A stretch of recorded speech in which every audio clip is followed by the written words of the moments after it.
রাশিয়ার জ্বালানি খাতের ওপর নতুন করে নিষেধাজ্ঞা আরোপ করেছে যুক্তরাষ্ট্র ও যুক্তরাজ্য। গ্যাজপ্রম নেফটকেও নিষেধাজ্ঞার অন্তর্ভুক্ত করা হয়েছে।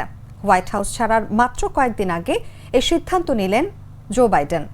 মার্কিন ট্রেজারি ডিপার্টমেন্ট জানিয়েছে 180টিরও বেশি জাহাজের পাশাপাশি রাশিয়ান তেল কোম্পানি গ্যাজপ্রম নেফট ও সার্গুট নেফতে গাজকে লক্ষ্যবস্তু করা হয়েছে। মূলত জ্বালানি থেকে রাশিয়ার আয় কমাতেই এমন পদক্ষেপ নেওয়া হয়েছে। রুশ ও দুই কোম্পানির বিরুদ্ধে নিষেধাজ্ঞা আরোপ করেছে যুক্তরাজ্য।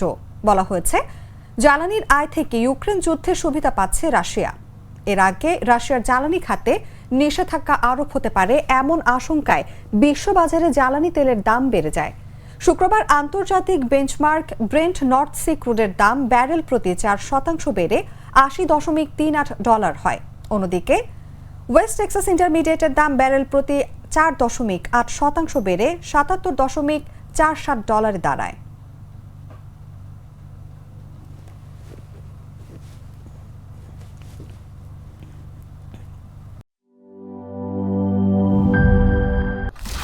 স্যার, ফ্ল্যাটের সবকিছু তো বেস্ট জিনিস অর্ডার করেছেন, এবার কিচেন সিঙ্কটা? বাজারের বেস্ট সিঙ্ক কোনটা? বাংলাদেশে তৈরি বিশ্বমানের আরএফএল কিচেন সিঙ্ক, যা আপনাকে দেয় আজীবন নিশ্চয়তা। 304 ফুড গ্রেড স্টেইনলেস স্টিলে তৈরি, যা নিশ্চিত করে জংবিহীন সিঙ্কের আজীবন নিশ্চয়তা। আরএফএল কিচেন সিঙ্ক, স্বাস্থ্যকর কিচেনের চিরস্থায়ী সমাধান।